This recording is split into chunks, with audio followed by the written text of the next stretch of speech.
Alors, on va commencer le cours, Bezrat Hashem. On a parlé, rappelez-moi ce que l'on a parlé hier, parce que encore une fois, m'embrouille avec les deux cours. Rappelez-moi ce qu'on a parlé hier.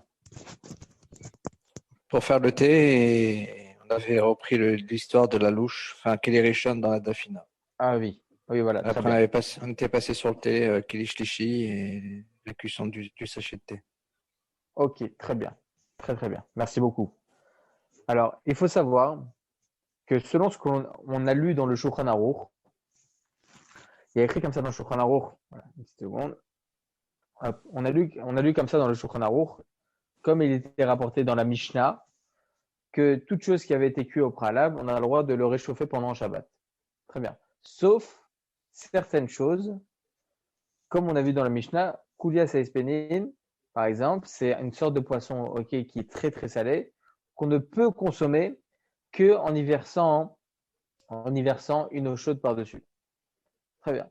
Selon cela, le Talmud nous apprend qu'il existe certains aliments qui peuvent être facilement cuisables. On en a déjà parlé, très facilement cuisables.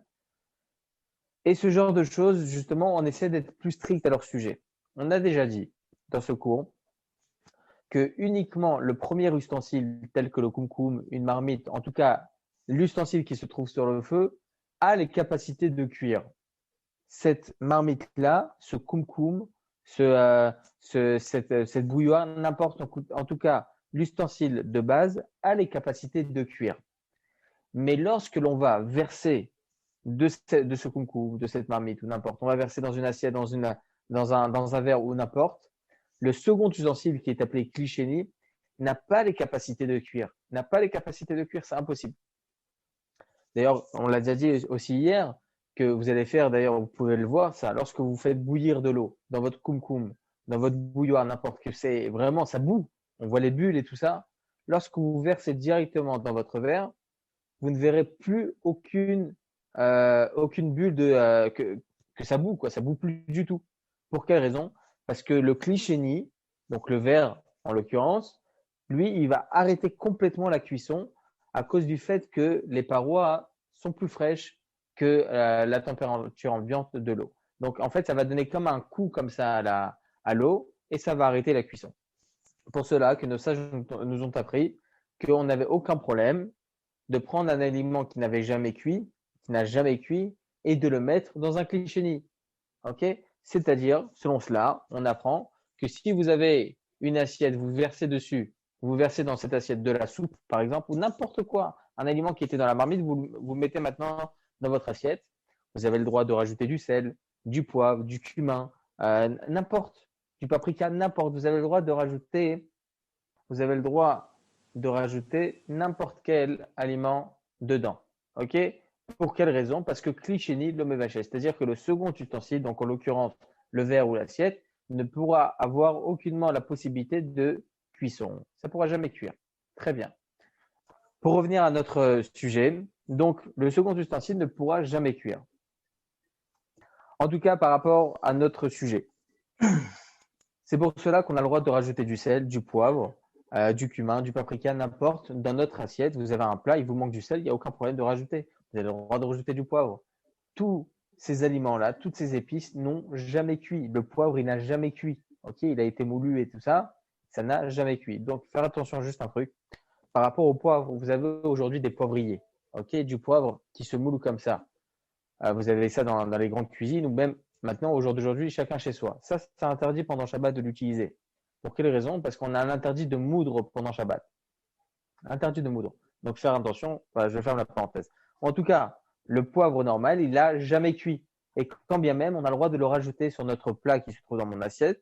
Et pourtant, la chaleur ambiante de mon plat, il est très important. Donc, qui me dit que maintenant, ce paprika ou ce cumin ou ce poivre-là, il ne va pas cuire? Non, on dit que non. Tosfot, un des commentateurs du Talmud, il y a à peu près 950 ans, il nous apprend qu'il n'y aura aucune cuisson qui pourra exister dans un cliché. Très bien, on comprend maintenant ce genre de choses. Mais il existe certains aliments qui peuvent cuire facilement. Et sur ces certains aliments-là, nos sages nous apprennent que même dans le cliché, il faudra faire gaffe de ne pas les mettre. Ah, là, ça devient intéressant. Tosfot nous apprennent au préalable qu'il n'y a aucune cuisson dans un cliché, et pourtant, il existe certains aliments qui peuvent cuire uniquement grâce à la chaleur ambiante du plat, même s'ils se trouvent dans un cliché. C'est quoi ces aliments-là?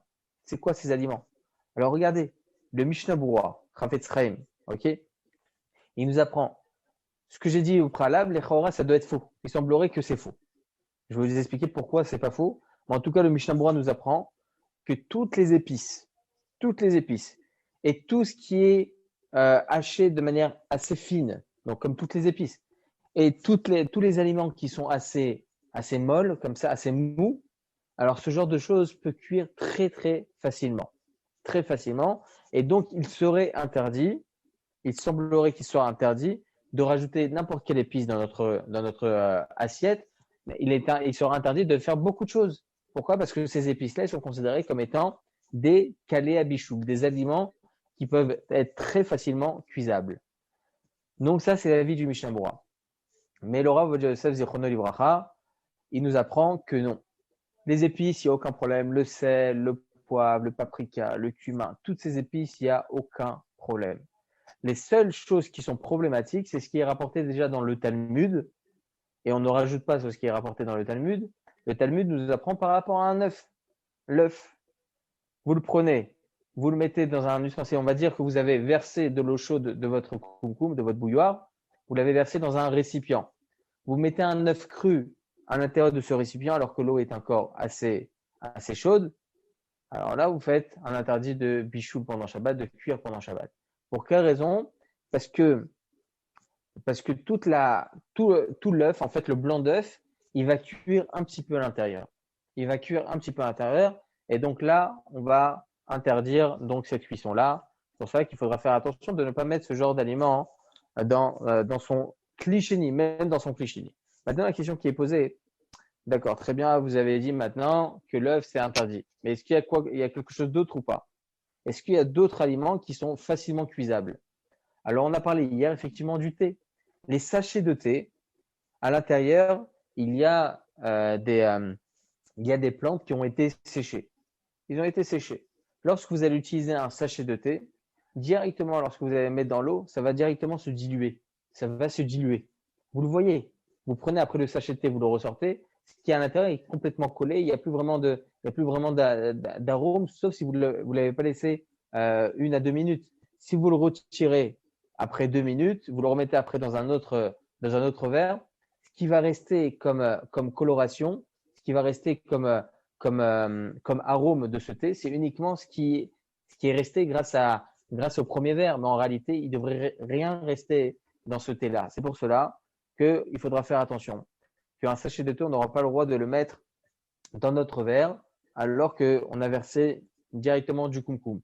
Que ce soit sur le sachet de thé directement, ou bien même si on verse dans notre verre et après on met le sachet de thé, c'est interdit. C'est mieux d'être plus strict, comme ça dit le Rav Yosef, et de prendre un autre verre, donc un second verre, et de verser à l'intérieur l'eau. Et après, dans ce verre-là, on mettra notre sachet de thé. Pour quelle raison? Parce qu'ils font partie, le sachet de thé fait partie des aliments qui sont facilement cuisables. Facilement cuisables. Vous avez une question juste par rapport à ça avant que je continue? Je préfère demander parce que il y en a certains qui ont un peu honte certaines fois. J'ai une autre question. J'ai Dites-moi. lu par rapport à la température de l'eau aussi. Chez vous, il y a une certaine température qui ne doit pas être dépassée. Est-ce que vous avez moyen d'en parler? Et je crois que c'est un terme spécifique. Alors, c'est-à-dire, juste, dites-moi exactement de quoi, parce que je pense savoir de quoi vous parlez, mais dites-moi. Oui, il ne faut pas que ça dépasse 45 degrés, par exemple. Alors, pour expliquer à tout le monde ce que David veut dire, on a une généralité dans la halakha qu'un aliment cuit à partir de Yad Soledet Bo. Littéralement, c'est quoi? Lorsque vous mettez votre doigt à l'intérieur, vous le retirez de suite. Ça, c'est une température assez élevée. Yad Soledet Bo. C'est une température assez élevée. Très bien. Le problème, c'est que quoi? Le problème, c'est que on a dit au préalable, et c'est combien cette température? À peu près 45 degrés. À peu près 45 degrés. Le problème, c'est qu'il y en a certains qui pensent que c'est impossible 45 degrés. Pour quelle raison? Parce que vous allez faire une douche. Faites une douche à 45 degrés, vous dites que c'est froid. 40-45 degrés, c'est froid. Lorsque vous vous douchez, c'est vrai, le premier jet, vous baissez un peu la température parce que votre corps il est déjà assez chaud, donc vous baissez un peu la température. Mais lorsque votre corps il a déjà assez assimilé la chaleur, vous allez vouloir rajouter un peu de chaleur et vous allez arriver même à 50, 55 degrés, 60 degrés certaines fois. Votre corps n'est plus susceptible d'être brûlé. Donc, on ne peut pas dire que 45 degrés, c'est une température, on va retirer notre doigt. Donc, certains pensent que c'est qu'à partir de 70-80 degrés. Alors là, il y a une divergence d'opinion qui est assez écrite dans les livres, chez les rabbiniques contemporains. Et donc, étant donné qu'il y a une certaine divergence d'opinion sur ce sujet, le Rav Ovadia Yosef nous dit que cette température, elle n'est pas très, c'est-à-dire on ne pourra jamais savoir exactement c'est quoi la température sur laquelle on dit Yad Soledad Bo. Je vais tout de suite vous expliquer c'est quoi les conséquences de cette température. Mais c'est important déjà que je vous introduise c'est quoi la température. Le Rav va dire, il dit, lorsque vous prenez un thé, vous buvez directement, vous retirez vos lèvres. Là, c'est considéré comme étant Yad Soledad Bo. Je vais vous expliquer maintenant les conséquences. On a dit au préalable, c'est très important David que vous avez posé cette question parce que justement, je vais expliquer quelque chose de très important. Il y en a beaucoup qui se posent la question. Il y en a beaucoup qui se posent cette question-là. Et peut-être même, il y en a certains qui ne se posent pas la question, mais là, ils vont se la poser. On a dit, vous avez dit, monsieur le rabbin, qu'il y a uniquement Kli Rishon qui est problématique. C'est-à-dire que ma marmite qui est sur le feu, je la retire, ça s'appelle Kli Rishon. Kli Rishon. Maintenant, je vous pose une question. Lorsque vous sortez votre marmite du feu, on va dire c'est une marmite d'eau. D'accord? Une marmite d'eau. Vous la sortez du feu. Vous voulez mettre à l'intérieur maintenant, vous voulez mettre, on va dire, un œuf. Un œuf. On a dit au préalable que c'est interdit, évidemment. Alors, il me dit, c'est interdit. Interdit. Alors, on va attendre encore 5 minutes, 10 minutes. Ça va descendre, on va dire, de 100 degrés. C'était 100 degrés. C'est descendu maintenant à 80 degrés. On demande, monsieur le rabbin, c'est permis ou pas? Non, c'est interdit.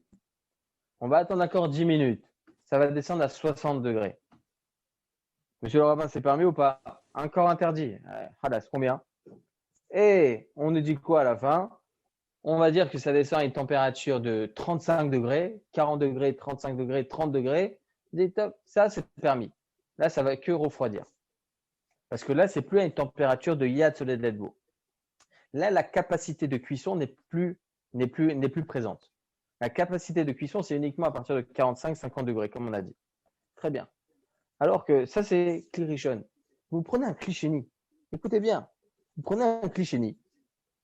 La température ambiante de la marmite, on va dire 100 degrés. L'eau elle est en train de bouillir. Vous versez votre eau à l'intérieur d'un récipient. C'est déjà considéré comme étant Kli Sheni. C'est-à-dire que pas les calabichoux, pas les œufs, etc., comme on a dit au préalable, c'était une erreur que je vous ai dit cet exemple. Vous allez prendre des épices, on a dit au préalable, prendre des épices, on n'a pas le droit de mettre directement dans notre marmite, c'est interdit. 70, 60, 50 degrés, interdit. 35 degrés, c'est permis. Mais lorsque vous prenez cette eau-là, vous la mettez dans un verre, dans une assiette, dans un récipient, elle a combien de degrés? Elle était à 100 degrés il y a une seconde. Elle a combien de degrés maintenant? 99 degrés? C'est permis. Comment ça se fait? 99 degrés parce que c'est Kli Sheni. Kli Sheni, c'est permis. D'accord, tu me donnes un statut, tu me donnes un nom. Mais je m'en fous du nom. Je vois en fait les capacités de cuisson. Les capacités de cuisson, ils sont présents. Jusqu'à que 45 degrés, c'est une capacité de cuisson. Donc, comment ça se fait? Vous l'avez déjà dit hier, Ravatab. C'est Oui, pas je sais, mais pas le degré qui compte, c'est est-ce qu'elle a encore un corps de pouvoir cuire quelque chose. Les alors capacités. justement, en fait, en vous posant cette question déjà, je rappelle à d'autres personnes qui n'étaient pas là, mais aussi pour un peu affiner la question. Là, je vous ai dit 99 degrés, déjà, on permet lorsque vous versez dans un second récipient. Alors que dans Kli Rishon, parce que David a posé la question, jusqu'à 45 degrés, on interdit. Jusqu'à 45 degrés, on interdit dans le Kli Rishon. Alors, comme vous avez dit, M. Cohen, effectivement, ce statut-là que l'on dit capacité de cuisson jusqu'à Yad Soledetbo jusqu'à 45 degrés, pas de capacité. En fait, c'est uniquement cette capacité-là de cuisson n'existe uniquement que dans la marmite initiale, dans le Klirishon. À partir du moment où tu fais passer de ce Klirishon, tu fais passer dans ton assiette, dans ton verre ou n'importe, il n'y a plus rien, aucune capacité. Pour quelle raison?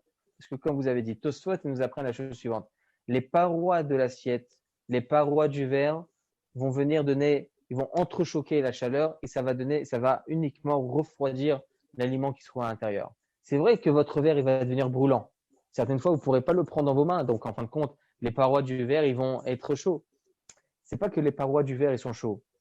C'est aussi, il faut affiner l'explication. C'est pas que les parois du verre sont chauds. C'est uniquement la chaleur ambiante de l'aliment qui va rendre chaud les parois du verre. Mais en réalité, le verre, il est toujours présent et lui, il va continuer à refroidir l'aliment en question. C'est une grande généralité. Ça, vous pouvez demander même aux chimistes, ils vous le diront. Mais en tout cas, il faut savoir qu'il n'y a aucune capacité pour un Klishni de cuire, même si on est à 99 degrés. Contrairement au Klirishon, David, et donc c'est pour ça que je suis arrivé à là, Klirishon, jusqu'à 45 degrés, Yad Soledetbo, là, il y a un problème de cuisson. Je vais vous dire encore plus que ça. Le Chaye Adam, c'était un grand rav contemporain il y a à peu près une centaine d'années. Il a écrit un livre extraordinaire, il s'appelle Chaye Adam, justement.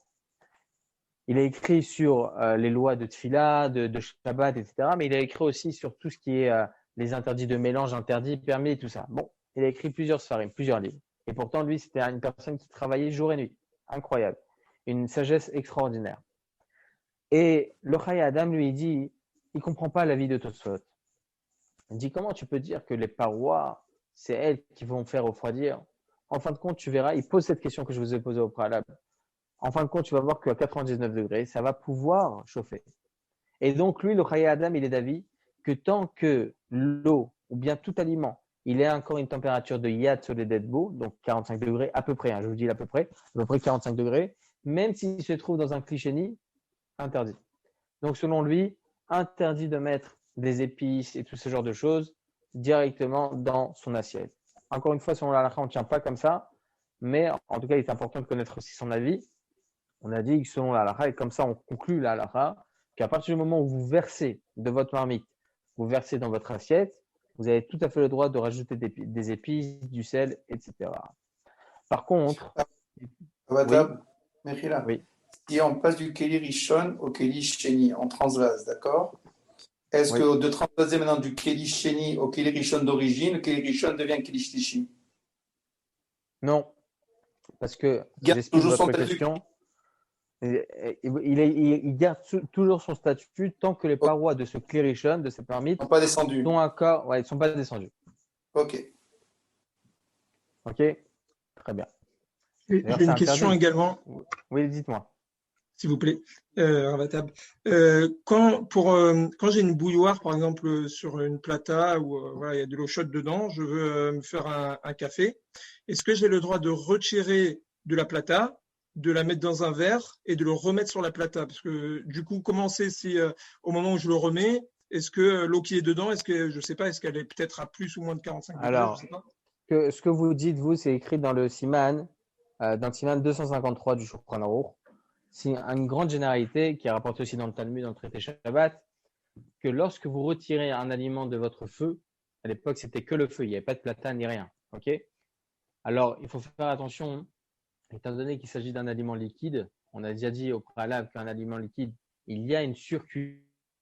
Ok? Donc, il y a un intérêt de réchauffer un aliment liquide. Là, il s'agit de l'eau. Ok? Donc, il semblerait qu'il est interdit de remettre sur un platane. Mais je pense, je ne sais pas si je vous l'avais expliqué. Immédiatement. Alors justement, je ne sais pas si je vous l'avais expliqué à vous, mais je vais quand même le répéter pour faire en même temps une répétition et pour qu'on puisse encore se redorer le sujet, mais aussi pour les personnes qui n'étaient pas présentes. Il faut savoir que tout cet interdit-là, de remettre sur le feu et tout ça, c'est quoi l'interdit? Il y a écrit comme ça dans le Talmud que lorsque vous avez pris un plat du feu, avant c'était que le feu encore une fois, vous avez pris un plat de votre feu, vous l'avez sorti, il y a un problème de le remettre. Pour quelle raison? Uniquement la raison, c'est les gens, ils vont croire que tu es en train de cuire. Les gens, ils vont croire, voilà, tu as mis une marmite sur le feu. Et donc, là, il y a un problème, c'est ce qu'on appelle dans la halakha, mirze kimevachel. C'est visible comme si tu faisais une des étapes de cuisson. Donc ça aussi, c'est interdit. Et même si vous vous trouvez dans le désert, hein, le sage, lorsqu'ils ont interdit, de peur que les gens vont croire, etc., c'est même si vous êtes tous à la maison et qu'il n'y a personne. Donc, on interdit de remettre sur le feu. Il y a certaines conditions dans lesquelles on peut remettre sur le feu. Si vous l'avez gardé dans vos mains, vous aviez l'intention de remettre, vous ne l'avez pas posé, etc., etc. Il y a plusieurs choses qui sont rapportées dans le Shulchan Aruch, Siman 253. Mais il faut savoir que cette problématique n'existe pas pour la plata. Pour quelle raison? Le Rav Ovadia Yosef Zechrono Livracha, il nous dit que la plata, est-ce que vous sortez une plata en semaine pour chauffer dessus ou pas? Personne ne fait ça. On la sort que le Shabbat. Donc, il ne s'agit pas d'un mode de cuisson. Une plata, ce n'est pas un mode de cuisson. C'est un mode de chauffage. C'est un truc qui vient et chauffer mon repas. Ça ne vient jamais cuire un repas. C'est vrai que c'est possible. Vous laissez sur votre plata un jour, 2 jours votre plat, ça va cuire. Ça va cuire. Mais on n'utilise jamais ce mode de cuisson.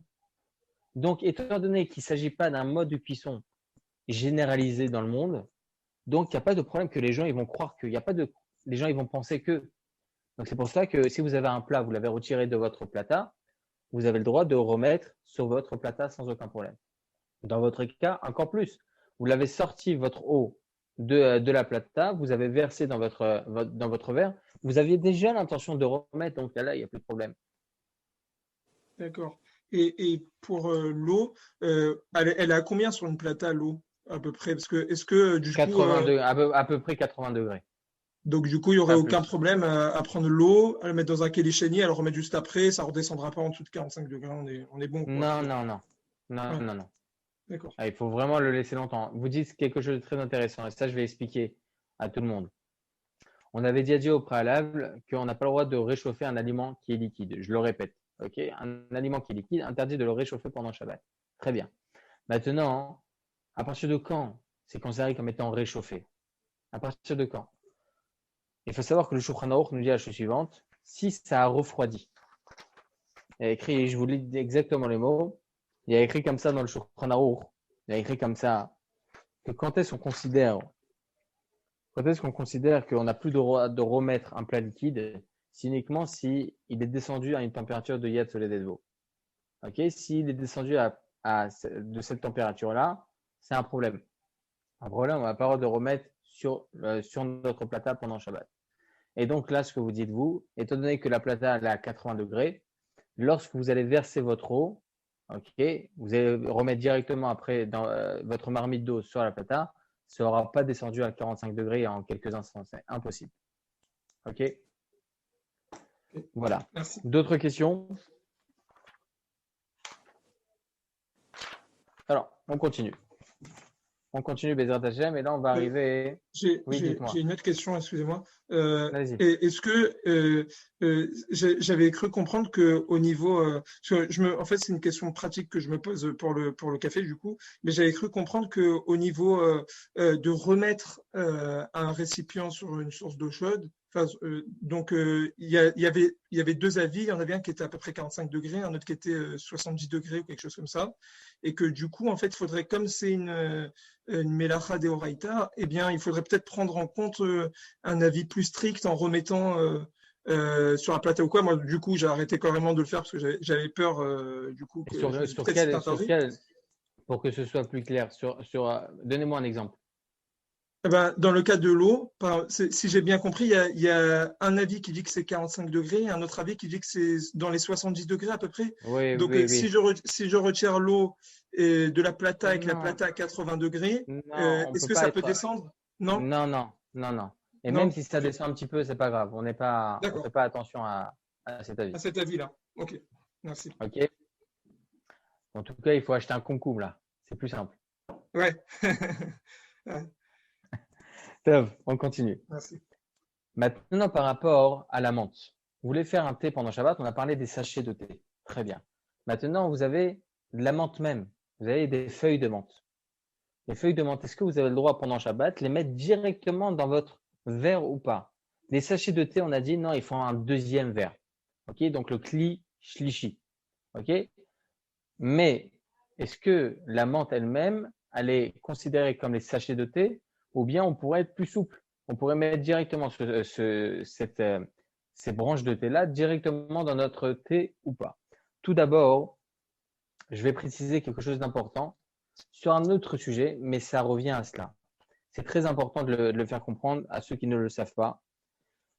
Il faut savoir qu'il est interdit d'utiliser des branches de thé, de salade, de coriandre ou n'importe, si ce ne sont pas des branches d'herbes qui ont été vérifiées.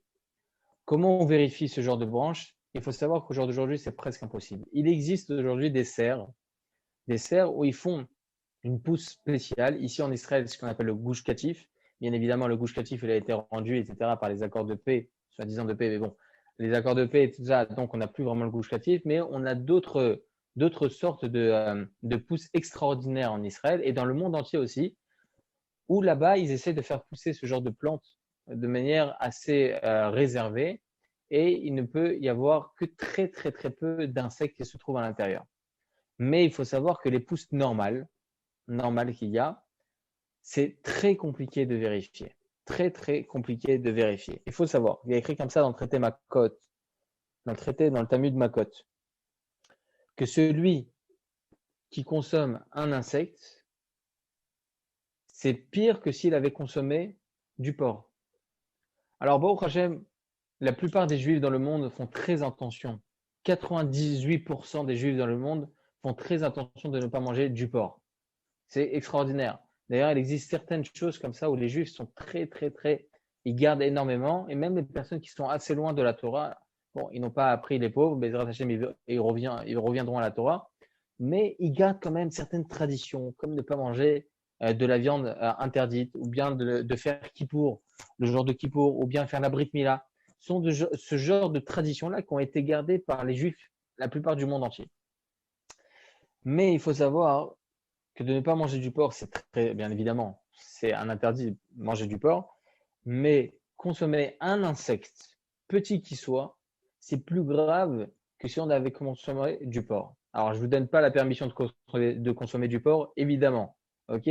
Juste pour vous dire que un insecte, c'est plus grave que cela. C'est écrit dans le traité Makot que celui qui consomme un insecte volant, qui vole, ok, c'est ce qu'on appelle Sheretz Ha'of, c'est un insecte volant, il transgresse 6 interdits de la Torah.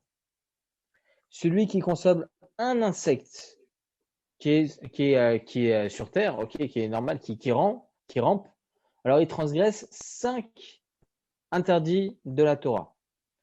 Celui qui consomme un insecte qui nage, ok, qui est sous la mer, alors il transgressera ici 4 interdits de la Torah. Il faut savoir que pour chaque interdit, il devra recevoir, il y a écrit comme ça, avec Mara, au temps du Beth Amikdash, il était coupable de malkout. C'est quoi malkout? C'est 39 coups. Donc imaginez-vous 39 coups multipliés par 6.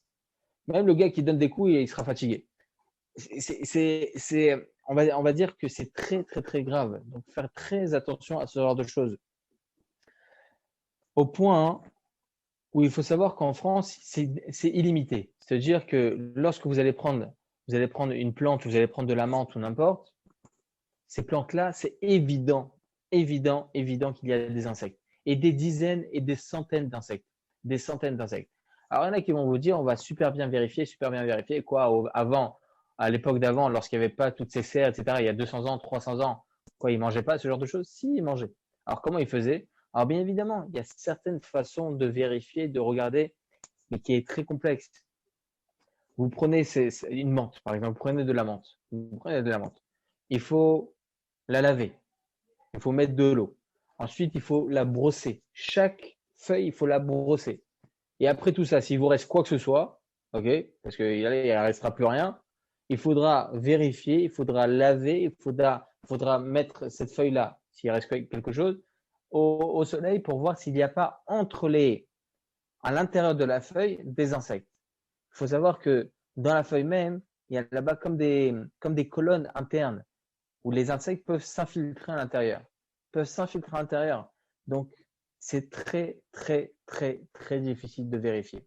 très difficile de vérifier. En plus que cela encore. Il y en a certains qui posent la question, quand je vous ai dit maintenant, comment ils faisaient avant? C'était impossible. Ça veut dire avant, ils mangeaient jamais ce genre de choses. Et bien, il faut savoir que le Ramban Nachmanide, il explique dans la parashat de Noach que Hachem, il envoie les insectes de plus en plus. C'est-à-dire que plus les époques avancent, plus ces insectes sont importants. Pour quelle raison? Parce qu'il y a de plus en plus d'impuretés. Qu'on le veuille ou non, il y a beaucoup plus d'impuretés et l'impureté commence à se développer. C'est vrai qu'en contrepartie, au Hachem, la Torah, elle est extraordinaire. Regarde, on peut donner même des cours par Zoom. Avant, c'était impossible.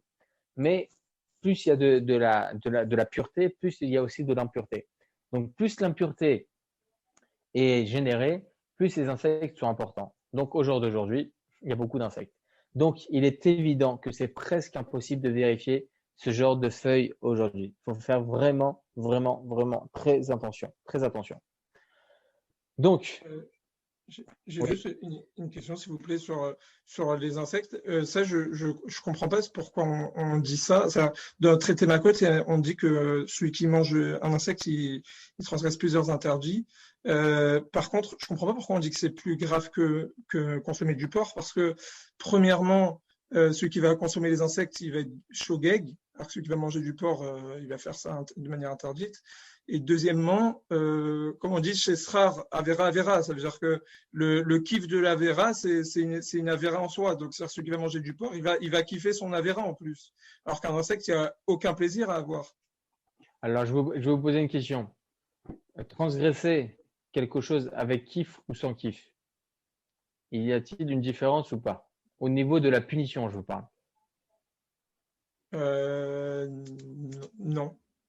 Enfin, après, on dit bien chez Srar, Avera, Avera, non? Oui. Je vous parle de l'interdit même.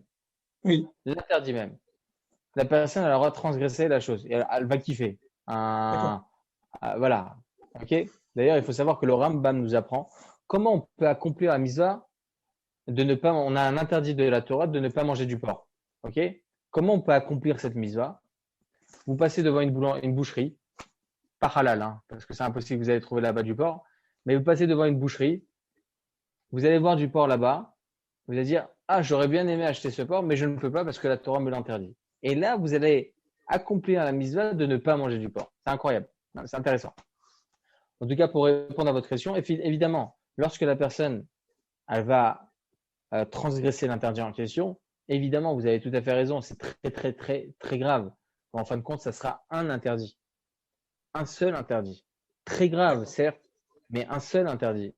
Lorsque vous avez mangé un insecte, exprès ou pas exprès, le fait est que vous n'avez pas vérifié l'aliment en question, donc vous êtes dans méside, c'est comme si vous avez fait exprès. Donc là, l'interdit reste et donc là, ça sera considéré comme étant 7 interdits l'un après l'autre. Imaginez-vous, il faut savoir qu'en Amérique, ils sont limités. C'est-à-dire que lorsqu'ils vont vendre au marché, ils vont vendre de la menthe, etc., ils sont obligés ils ont des normes en Amérique. Ils ont des normes. Il faut que dans chaque branche de céleri, par exemple, il y ait un maximum de 60 insectes. Un maximum. C'est les normes là-bas. C'est les normes selon le ministère de la Santé. En France, c'est illimité. Okay, les véganes, ils peuvent même pas manger les plantes. C'est un peu problématique. Mais voilà, c'est justement. Vous savez, j'ai l'habitude de le dire ça. Il y a une personne végane une fois qui m'a parlé, un non-juif. Hein. Ils sont marrants. Et il m'a parlé. La vérité, c'est pas que c'était un ami, c'est une personne. On avait parlé d'un truc. J'étais en France pour donner des cours. Il m'avait parlé. Il m'a dit nous on est vegan, on est très très bien. J'ai une question à te poser. Est-ce que tu vérifies ta menthe avant de la manger ou pas? Il dit non. Ah, c'est naturel chez nous. On mange que du naturel. Je lui dis sache que pour nous, lorsqu'on mange une telle branche, on devient bassari. C'est sûr. C'est sûr et certain qu'on devient bassari. Okay, c'est comme si on avait mangé de la viande maintenant. C'est terminé. Il m'a dit mais pourquoi? Je lui dis vérifie ta menthe. Alors le problème, c'est que s'il vérifie sa menthe, il ne pourra plus rien manger. Alors ni il mange du poisson, ni il mange de la viande, ni il mange les légumes, ni plus rien. Ça y est, c'est terminé. Allez, je t'appartiens à Molad, on va faire Kaddish pour lui. C'est pour ça, il faut faire très attention à ce genre de choses. Donc, en Amérique, ils ont des normes. Ils ont des normes limitées à 60 insectes par branche. En France, c'est illimité. Donc, imaginez-vous, déjà 60 insectes par branche. 60 multiplié par 6. OK? Par 6. Par 6 interdits, comme si que vous avez transgressé 6 interdits. C'est comme si que vous avez transgressé maintenant 360 interdits. J'ai fait le calcul maintenant, hein, je suis bon en maths, non? Non, je rigole. Ouais. OK? Donc 360 interdits. Chas Shalom, une branche de Ravatab, céleri. Oui, Ravatab. Dans ma Seret oui. Shabbat, quand quelqu'un il fait un Chilul Shabbat, il a allumé 100 fois la lumière Shabbat, il a chayav qu'une seule fois. Pas 100 fois, une seule fois. Encore une fois, sur quel sujet? Par exemple, quelqu'un qui Désolé. fait le Shabbat, il est bémézid, il allume, il éteint la lumière. Une centaine de fois. Il est chayav qu'une fois. Pas 100 Il fois. aura... Non, alors, il y a écrit comme ça dans le traité Shabbat, effectivement, qu'une personne qui transgresse un interdit de Shabbat, plusieurs fois, il devra rapporter ou bien un korban, un sacrifice s'il n'a pas fait exprès, ou bien il n'a pas eu d'avertissement, ou bien il n'y Oui, a pas ça, de témoin. on parle dans le cas où il aurait fait exprès. Il est chayav qu'une fois. Mais je vous parle du décompte en haut, moi. Je ne vous parle pas du décompte en bas. Ah, du décompte en haut, d'accord, ok. À 120 ans, qu'est-ce qui va se passer? D'accord. C'est ma Pas de problème. problématique, moi. Le décompte en haut, il est Il est différent. différent. Il est différent. Bon, en tout cas, voilà. C'est vraiment très important. Là, vous savez, il y a même en Israël, il y a une personne, c'est incroyable, dans une ville ici en Israël, dans un quartier, il y avait un traiteur là-bas qui faisait 5000 repas par jour pour des personnes, pour les mariages et tout ça. Et une fois, le grand rabbin de cet endroit-là, il est parti voir à 2 heures du matin ce qui se passait. C'était bien entendu avec le tampon du rabbinat, évidemment, tout était nickel. Le problème, c'est que le mashgiach, c'est-à-dire celui qui regarde et qui supervise, il n'était pas présent. Et il a remarqué qu'il prenait des branches de céleri comme ça, hop, il les mettait. T'es sérieux? Comment c'est possible? Comment tu peux faire un truc comme ça? Il dit non, je les ai lavés avant. Et comment tu les as lavés? Alors, il l'a fait passer derrière l'arrière-boutique. Il l'a fait montrer comme une machine à laver. Petite machine à laver comme ça, spéciale pour les légumes. Il l'a mis à l'intérieur et ça tourne. Il lui a dit le Rav, à part avoir lavé les insectes et les avoir brossés et les avoir brushingés, tu n'as rien fait de plus. C'est sûr et certain que là, tu as juste rendu l'insecte maintenant beaucoup plus propre pour que tu puisses le manger propre. C'est tout. Mais en tout cas, les insectes restent comme ils sont. Ça veut dire qu'ils restent à l'intérieur, encore une fois. Il y a à l'intérieur des feuilles, même à l'intérieur des branches, il peut y avoir aussi des insectes. Alors vous allez me dire, il y a certaines choses qu'on ne voit pas. Hachem, il a fait quelque chose d'extraordinaire dans ce monde. Extraordinaire. On sait très bien comment Hachem, il donne même à manger à une petite fourmi. Il donne à manger à tout le monde. Mais ce qui est extraordinaire chez les animaux, Hachem, il fait en sorte que les insectes qui sont petits, qui sont donc assez faibles, qui peuvent être mangés par les plus forts, Akadosh Baruch Hu, il leur a mis une supériorité, quelque chose d'important. Il a fait en sorte que certains insectes ou certains animaux, ils vont se colorer par le décor. Quand vous allez voir un caméléon, pourquoi ça change de couleur? Vous savez pourquoi? Parce que ça va tout doucement. Il y a un chat qui passe par là, il voit un caméléon, il le bouffe direct. Il change de couleur. Hachem, il a fait en sorte qu'il change de couleur pour qu'il se fasse pas qu'il soit pas visuel. La même chose des insectes. Les insectes, ils sont pas visibles. Ils sont pas visibles vous allez voir des insectes qui sont dans les branches de céleri, d'autres sortes d'insectes dans les branches de menthe, d'autres sortes d'insectes dans des choux, etc. Pour quelle raison? Parce que chaque insecte, il a sa supériorité par rapport à l'aliment en question. Il va être moins visible dans tel aliment et tel insecte moins visible dans tel aliment. Il y a certains insectes qui sont pas visibles. Ils sont pas visibles dans la menthe, dans le céleri, etc., etc. Vous savez même la bonté d'Hachem. Vous savez pourquoi les lions, les guépards, etc., ils ont les yeux en face, alors que tout ce qui est les proies, en fait, toutes les proies, ils ont les yeux sur les côtés. Pour quelle raison? Vous allez avoir les chevaux qui vont avoir les yeux sur les côtés, les zèbres, les yeux sur les côtés, les gazelles, les yeux sur les côtés, alors que les lions en face. Vous savez pour quelle raison? Tout simplement, ce sont des proies. Ils ne vont pas assez vite. Mais ils ont envie de manger. Comment ils vont faire? Donc, ils mangent. mais ils ont toujours une vision sur les côtés pour voir s'il n'y a pas les lions, etc., qui viennent et qui les attrapent. Et encore mieux que ça, Akadosh Baruch Hu, il a fait en sorte que ces animaux-là, ils soient ruminants. Pourquoi ils ruminent? Parce qu'ils vont prendre à manger, ils vont aller se cacher, ils vont pouvoir aller manger là-bas tranquillement. Vous vous rendez compte la bonté d'Hachem comme elle est extraordinaire. Donc, dans les insectes, la même chose. Les insectes, ils sont protégés par le fait que ce sont des herbes qui sont vertes, etc. Donc, c'est possible qu'on ne les voit pas. Mais ils sont réellement là. Alors, vous allez me dire, il y a écrit comme ça dans le Talmud. Il y a écrit dans le Talmud, tout ce qui n'est pas visible, c'est permis. Tout ce qui n'est pas visible, c'est permis. Ça veut dire que si dans l'absolu, vous avez un insecte qui n'est pas visible, mais qui est visible que par un microscope, ça ne marche pas. La Torah, elle a été donnée aux hommes. La Torah, elle n'a pas été donnée avec un microscope. Okay, lorsque Moshe Rabbeinu il est descendu avec la Torah, il n'a pas descendu avec un microscope. Non. Akadosh Baruch Hu, il a donné la Torah à des êtres humains. Après, il y a eu le microscope qui est arrivé, etc. Chazak Baro. Mais nous, avant, lorsqu'il n'y avait pas le microscope, il ne faisait pas d'interdit non plus. Donc, on n'est pas obligé d'utiliser un microscope pour voir s'il y a des insectes. À partir du moment où ce n'est pas visible, c'est permis. Alors, comment vous allez répondre à cela? Tout simplement parce qu'ils sont présents. Ils sont visibles dans la cellule. Si vous les prenez dans vos mains, ils sont visibles. Juste, voilà, ils sont dans le décor, on ne les voit pas. Mais ils sont là, ils sont présents. C'est-à-dire, si d'une façon autre que par un ustensile, comme un microscope pouvait le voir, cet insecte, là, l'insecte, il devient interdit. Interdit.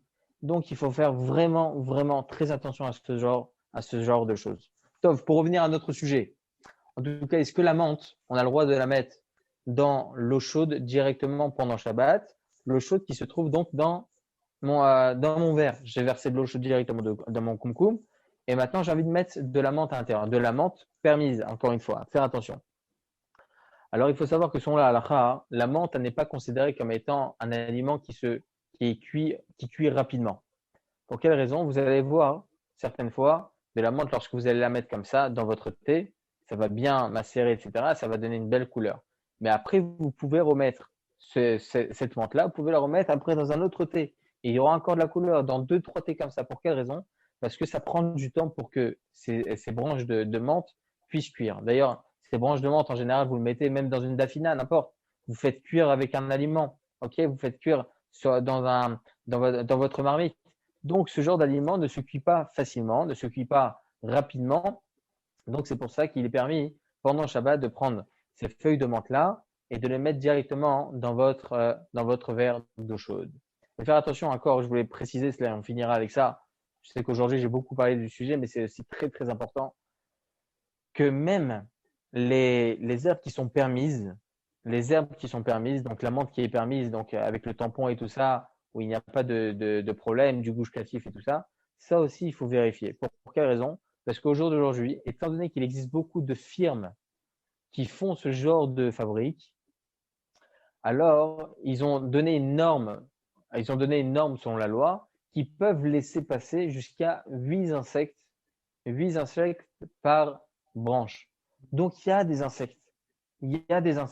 Même ça, il faut vérifier. Comment on vérifie? Alors c'est suffisant de prendre ces branches-là, de mettre dans un récipient avec de l'eau savonneuse, laisser 2 à 3 minutes. Après, vous les lavez sous le robinet et c'est bon. Voilà, ça aussi, c'est important que je précise. Vous avez des questions sur le sujet? Mais on fait un peu à part.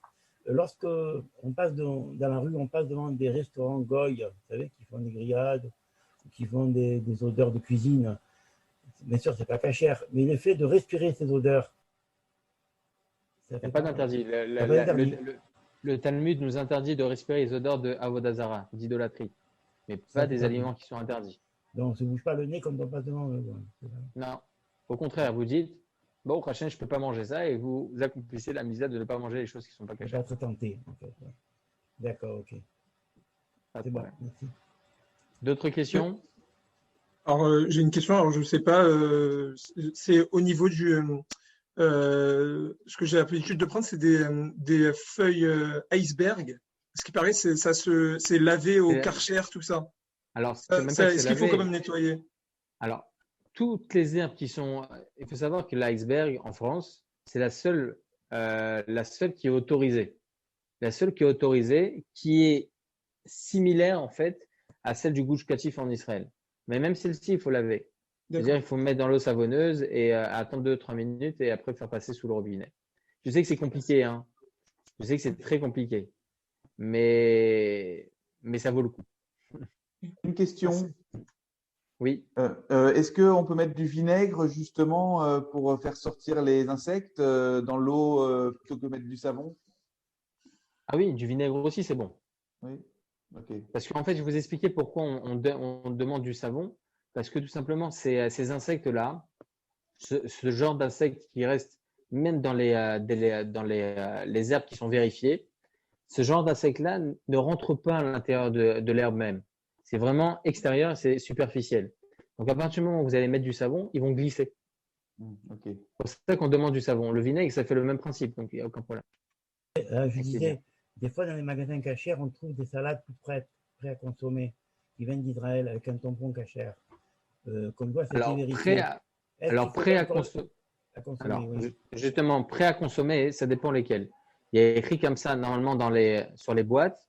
Est-ce que ce sont des boîtes en plastique ou bien ce sont des sachets? Non, c'est des sachets. Les sachets, non, c'est pas. C'est ça le truc du gustatif. Il faut dans tous les cas mettre dans l'eau savonneuse. Il faut le Et revérifier. après, dans tous les cas. Pas vérifier, pas besoin de vérifier.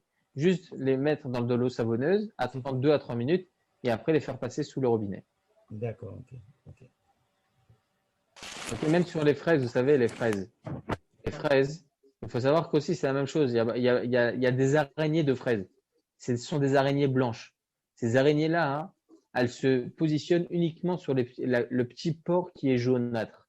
Et des petits pores jaunâtres sur les fraises. Il y a la fraise qui est rouge, il y a des pores jaunâtres. Ces araignées-là, ils se positionnent uniquement sur ces pointillés jaunâtres. Et eux-mêmes, elles sont jaunâtres, donc ils sont visibles. C'est pour ça que une fraise, la seule façon de pouvoir consommer, c'est de couper déjà la tête, ok, de couper la tête de la fraise, la brosser un petit peu, la laver un petit peu, la mettre dans de l'eau, la ressortir et la laver comme ça, c'est bon. C'est vrai que ça n'aura pas le même goût que si vous mangez avec une araignée, mais voilà. Et excusez-moi, Raph, si on hache en fait la feuille de menthe ou les trucs, ça marche ou pas? Alors, vous dites pour les épinards ou les trucs comme ça. Alors, je vais vous expliquer quelque chose de très important. Là, vous dites une généralité. Je sais qu'il est tard et j'ai cours dans 2 minutes, mais je vais vous expliquer rapidement. Il faut savoir que tout ce qui est haché, il y a écrit comme ça dans le Shulchan Aruch, Yoredea. C'est sur les lois de mélange interdit, etc. Il y a écrit là-bas, En levatel isur les katrila. C'est-à-dire qu'on n'a pas le droit d'annuler un interdit de nos propres mains.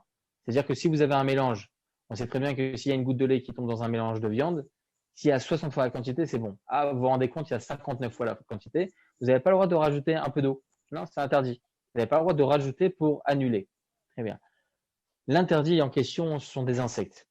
Lorsque vous allez les hacher, il y a écrit comme ça dans le Shulchan Aruch qu'un insecte qui n'est pas entier, l'Esther, mais c'est comme ça, c'est la halakha, un insecte qui n'est pas entier, il n'a plus ce din-là, cette spécificité d'interdire tout le plat. Non, étant donné qu'il est haché maintenant, il est pas propre, c'est impropre. Donc là, il va s'annuler la quantité de l'aliment en question. Là, vous allez avoir un petit insecte qui se trouve dans une branche de menthe. Pourquoi on ne dit pas batel béchim, 60 fois la quantité? Non, parce que tout ce qui est vivant, ou bien même non vivant, mais qui est entier, en tout cas c'est quelque chose qui était vivant au préalable, il prend cette spécificité-là d'interdire tout l'aliment. Lorsque vous allez hacher votre épinard ou votre menthe ou n'importe, vous allez vous-même de vos mains annuler l'interdit. C'est comme si vous rajoutez de l'eau dans le plat où il y a 59 fois la quantité. Donc ça, c'est interdit de le faire de soi-même. Alors quand vous achetez les épinards dans le kasher, les épinards qui sont hachés dans le kasher, ils ont été faits non pas par un juif, mais ils ont été faits dans des fabriques non juives. Et donc là, il n'y a plus le problème pour nous-mêmes. Étant donné que ça a été fait par eux, nous, on vient, on donne notre hashgacha, etc. Donc, il n'y a plus de problème. Alors si c'est un juif qui l'a fait, on peut pas prendre. C'est un problème, c'est un gros problème, effectivement. Mais en général, lorsqu'il y a une hashgacha dessus, lorsqu'il y a une cache-route, il n'y a pas à s'en faire.